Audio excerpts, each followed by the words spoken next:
There, we got it. Good morning, fellow Toastmasters and potential Toastmasters. Welcome to Wake Up Toastmasters. I am your host, Ken Richardson, and your Club Growth Director for District 115. My co-host today is Phyllis Tribby, Distinguished Toastmaster and past District Governor. Good morning, Phyllis. Good morning, Ken, and good morning to our public out there. Absolutely. Would you like to introduce our guest while I check our Facebook page?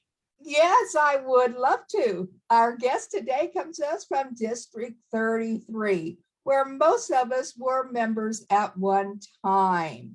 She is the Program Quality Director for District 33. Please welcome Distinguished Toastmaster Debbie Allmon. Debbie, good morning. Good morning. How are you? It's such a great pleasure to have you, Debbie. As we were discussing before we went live, both Phyllis and I have a lot of fond memories. Of course, Phyllis was a district governor back in the day for District 33. And we've been very much involved over the years in trying to keep in touch with folks. And it's really nice to have you here and to talk about what's going on in District 33. And also to learn a little bit more about you. For example, how did you get involved in Toastmasters? That's a funny story. I was written up in my annual review.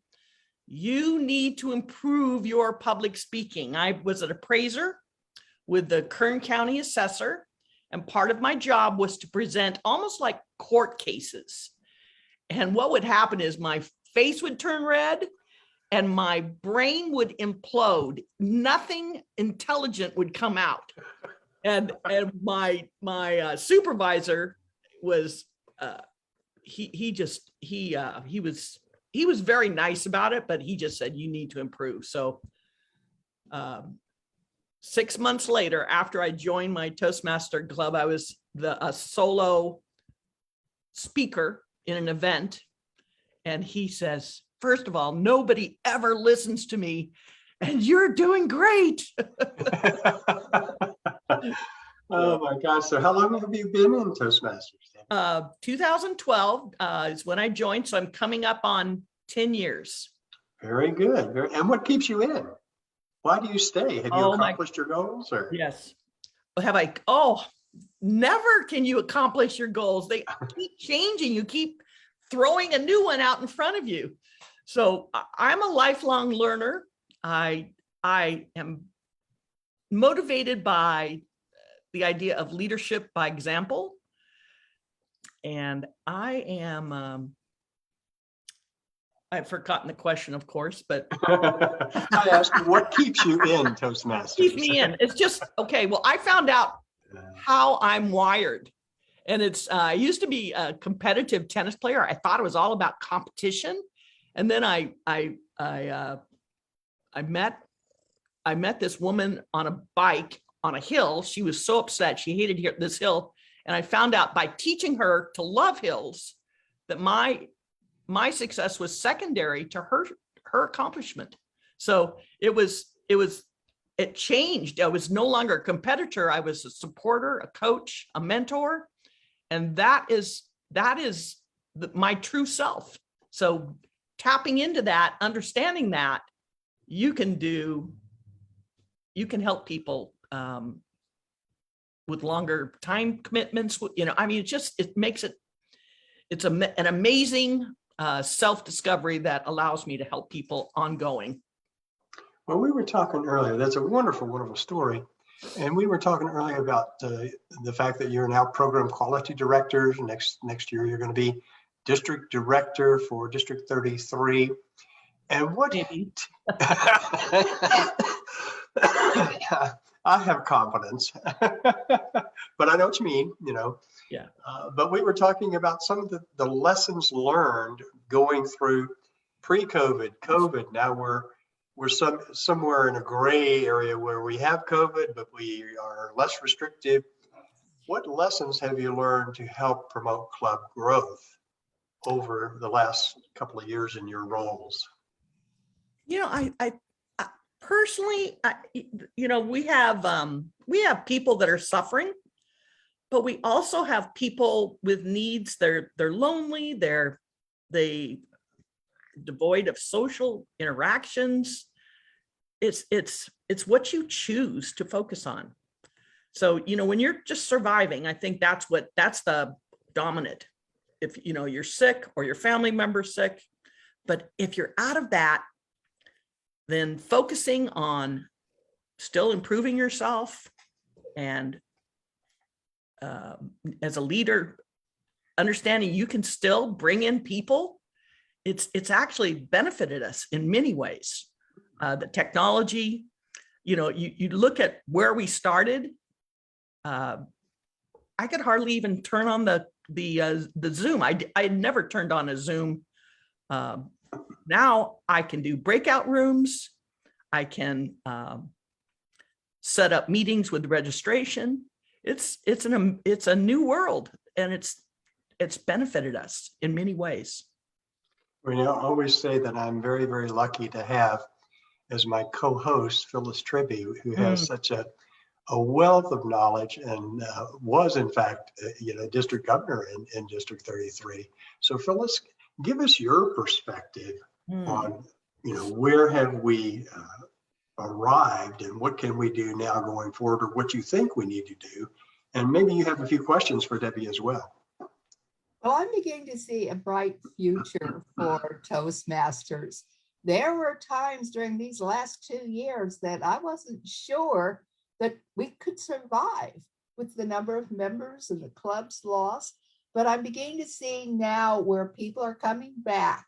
We had a very successful contest last week, and I think that has empowered me to believe that we will come back and we will survive and we're going to grow. But you talked about mentoring, and there is nothing that feels as great, even your own accomplishments, when your protege does something great, or somebody comes up to you and says, because of the speech that you gave, I joined Toastmasters. And it's like, you're just elated. And I want everyone to feel that, to go out and help mentor people. Can you tell us more about, you mentioned the Speechcraft. And now I did the seminar on Speechcraft and I was not impressed, but you say it's working well. Can you tell us more about it? Because we really wanted to do a program on it. And I was not sure. It was not what I had done in the past. I had worked with college students, probably 26 to 28 people in my class. I'm not sure. How is Speechcraft working for you? How did you implement it? Give us some ideas about how we can work Speechcraft. Yes. So we had I'm fortunate enough to be the trainer for District 33. And our theme was building membership building. So every speech was catered to that theme. We brought in Alfred Herzing, a dynamic speaker, past international director, and Speechcraft promoter. He has a history of 80% conversion with the Speechcraft program. The digital program has a 1-hour webinar from Toastmasters International, and then it has, so we have his speech, Alfred's speech, the 1-hour webinar, and then I developed a little program, a training program called Speechcraft Now. I showed them the 1-hour webinar, and then I offered support. So we have a list of people, we contact them, we find out if they need help, if they're stuck, when are you scheduling a Speechcraft? You have to understand, as PQD, I can train them, but as PQD, I cannot present a Speechcraft. So I put on my president hat, and that's how I promote it cross boundaries. I'm just trying to create a platform where people can go into it. They can visit one of my sessions. They can see how we run it. It's just taking the scary out of it. You know, I'm a type A personality. If I don't see that light at the end of the tunnel, then I can't engage in that first step. So we're taking all of the things that they don't know and putting it on the table and then giving them support. Always wondered about where you find those individuals that would want to come to a Speechcraft. But you mentioned, and I never thought about it, collecting all of the names that have come to you through Meetup, have come to you direct from Toastmasters International, people that are interested. Get your list together per club and ask the clubs if they will, present. Yes. And send out invitations. And right now you're saying that sometimes it's free, or it could be that you would charge them the 6 months fee, which is $45. And if they pay that fee and decide to go on to Toastmasters International and join a club, then that fee has been paid for them to join International. Exactly. I think it's a great way that you're working through it. And hopefully Ken and I will talk about it again on one of our Wake Up Toastmaster ideals and see if we can make this happen here in our district, because we're finding that many people want to become distinguished Toastmasters. Right. And to earn one of the points toward that, you have to either be a club sponsor, present a Speechcraft, or present a youth leadership. So those three things, one of those has to be done. So we want to get the opportunity out there for our members. That's so thank you for pushing us toward that Speechcraft. And what it does also, let's say you are on that track for DTM. It can also give you I had one person call me, they wanted to do a Speechcraft for their DTM. I said, well, have you been a coach yet? So we added her as a coach first. She joined the club because a Speechcrafter has to be from that club. And now she's there to help us get to 20, which will help her get her DTM or her coaching credit. Yeah. So you can add creative ideas to it, and they're all learning great skills at the same time. Well, that's the information that I have also. I am the club coach trainer this year. I have one of my coachees who is working hard at getting everything done needed to be the distinguished Toastmaster. So I will suggest that to her. Oh, looks like a little. She called me about there we go. Yeah, she called me about it yesterday, and we talked about what she had to do to become a distinguished Toastmaster. So we'll talk more about the Speechcraft. Good. Yeah, I'm very, very impressed with your endorsement of that, because I think it's important, but it's something that has changed, and I don't think we've engaged. I wonder too, you're almost at the end of your year as program quality director, and you're going to be moving into district director. Well, I'm sort of on the other end of that. I'm finishing my year as club growth director. What other tips or pointers would you provide for me as a district program quality director? So I'm going to pick your brain. Oh, I love this, because there are so many lessons learned. That first training is so important. Think about it. You need both, and I'm thinking about the DCP, which is also my venue under our mission of our goal for being Smedley this year. You have that first training is so crucial. You have to get as many clubs, at least by 4. We have so many that actually went beyond that 7. But if they don't get that first one, they can't get that point for the second. And that training for the first of the year sets them up for success for the whole year if they're an annual club. It just, that is where your marketing comes in early, setting that date early. It just, you know, you're whatever you do, that first training kind of controls who gets that goal. You know, they can make it up in other ways, but it benefits the club so much to have your officers trained. Yes. So that's one thing. I'm taking notes, by the way. and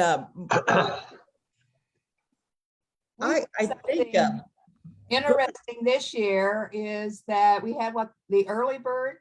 yes. If we're going to be in the same position Mm-hmm. the whole year, then in November, they actually gave a training for those people that would continue out through the whole year. Mm-hmm. And then came back with the regular style training in January, 1 in person, 1 in Zoom, and also kept on the people that the officers that had not been trained, telling them where there was training available in the various other districts that we could go to. Yes. So they are pushing it. Yeah, they are pushing it. And I agree with you. It needs to be done first off. Yes. And we have online with us this morning our public relations manager, Jennifer Smith, and she agrees completely. She gave a great big yes, big thumbs up to officer training. So thank you for joining us this morning, Jennifer. And I couldn't agree more that getting off to the right start is vitally important. And as Phyllis said, you know, our program quality director this year, Jean Williams, I don't know if you know Jean, probably Yes. you do. She came up with this idea, which was very well received, a different model for those club officers who were elected to a 1-year term. So they already had the traditional club officer training, and this was mid-year. Where do we go from here? And it became sort of a panel Q&A format. And so we got the presidents together and said, let's talk about lessons learned. Let's talk about, you know, the good, the bad, and the ugly. and it really, really was well received because it was much more interactive. I don't know about you, but I have to say that I've been frustrated with the officer training slides, particularly that come from TI. They haven't been updated in a while, and they really don't address everything we need. So I don't know if you've experienced that as well. I beg to differ because they revamped everything last year for us. They brought in new training. They have some awesome, actually, I don't know what they had before I was PQD because I never really looked. I only saw it from the viewpoint of a, you know, member. Actually, I was training, but let me just tell you how what we did. I'm gonna more answer a comparison of how we changed our training. Okay. And we had reviews that said from people that had been there long term that this was the best training they had ever experienced. Oh, wonderful. It was like a 3-ring circus. So people in the audience got their money's worth, even though it was free. We had breakout rooms. So we had choices on the registration. If you are an experienced Toastmaster and you understand the DCP, Club Success Plan, and the, what is the third one? The Moments of Truth, then you can go into the advanced group. If you don't understand those concepts, then you need to have this foundational training. So we had that for each session that we offered. So the advanced training branched out to, we were in the main room. I think we had 210 training, the second round. We had multiple speakers. We had a panel discussion, exactly what you said, Ken. This was the advanced room of best practices. So it wasn't the president does this, but it was more best practices of how you can, as an experienced officer, up your game.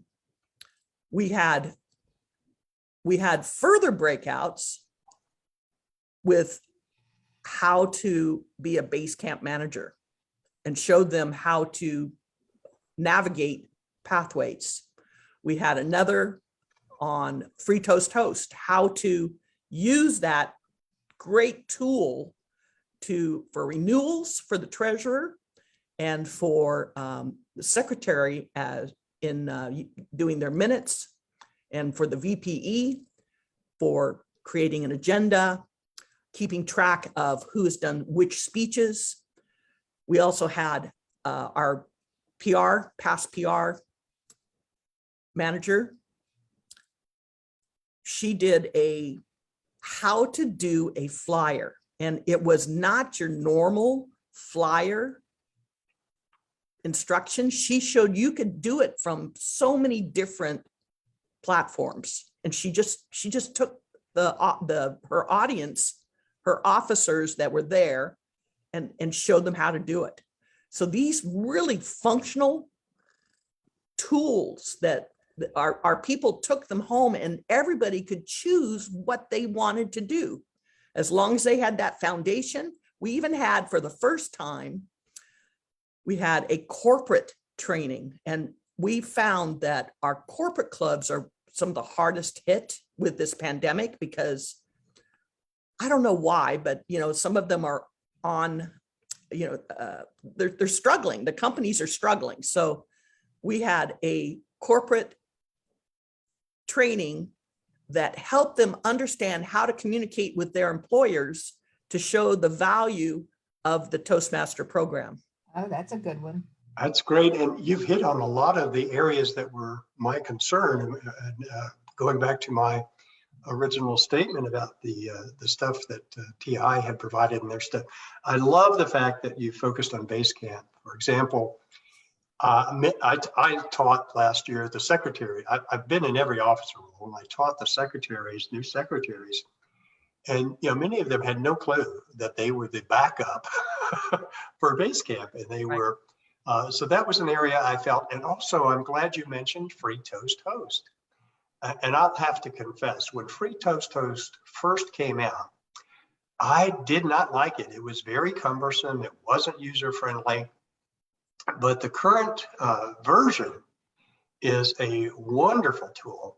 So a couple of the things that I did in my training was just as I was training secretaries, was to spend a little more time talking about base camp and talking about free toast host. And I think those are wonderful, wonderful suggestions for getting our members, and particularly our officers more engaged in the training. And that was one of the things, the benefits. You mentioned breakout rooms and experienced best practices. Those are the kind of trainings that we discovered that our officers prefer. And they, especially the experienced one, who say, oh, I've attended that president's training 500 times, or something like that. So that's really, really terrific, and some good pointers to help us going forward. I really have to give kudos to our program quality director, Jean Williams. She's been very, very innovative in coming up with that. And of course, the other thing we've done here is once a month we have classes online.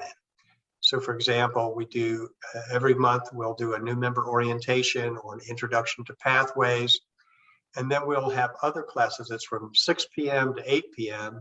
So we have like 3 classes from 6 to 7, and then 3 classes from 7 to 8. So you can learn things like troubleshooting meetup and free toast host and that kind of thing.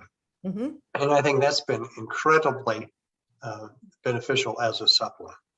Phyllis, what are your thoughts here on engaging our officers more? Do you think Debbie's on to something here? Yes, she is. And I believe that is true. being an officer for like 25 years in all the various places, having trained or been the leader in the training for most of those offices many times, it's like, oh my word, am I going to have to sit through this again? So this bit of going to the advanced class and hearing what others are doing, I think is a great idea. We kind of did that with, let's say, our early bird registration, but now you're saying we could do it all at the regular training. So that might be a great idea for us. But I would much rather go and hear what's happening to other, like my main thing is VP of Ed. What are they doing? How do they go about certain situations? So I think it's a great idea working that way. Now, one thing I wanted to ask you too, Debbie, I know we're running short on time here. Time goes by so quickly on these shows. We just get into discussions that, I find intriguing, but do you have like a training committee that you use to help bounce ideas off? And okay.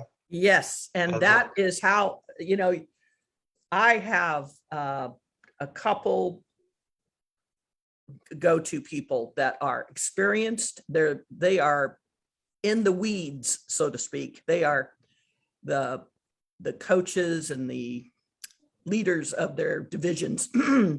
Yes. So what we do is we brainstorm, and then I had one person, you can just, when they have high motivation and high competency, you can just delegate. And she took care of appointing all the officers for the 45-minute breakout for the more beginner officers. Mm-hmm, mm-hmm. And then also for the panel discussion. So she just took it. She, told them what we wanted and followed through, got them signed up, got them there. So yeah, it's you cannot do this job by yourself. And that's also the growth that you have, because I used to do everything. I used to do every single thing. And now it's like, wow. And you see them grow. That is another reward back to you. It's just a great organization. Well, it's been wonderful having you today. We have about 2 or 3 minutes left.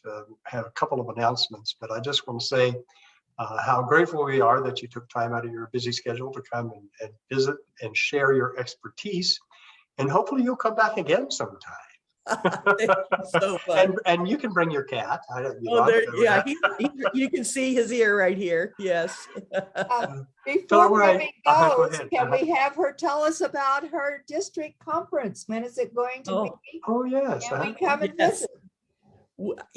I think we should reunite. I think I should come to yours and also market to our group, because we miss you guys. Oh. I mean it. It was like a separation. Cutting off an arm. Yeah. So we need to keep in touch. Keep coming to each other's contests and conferences.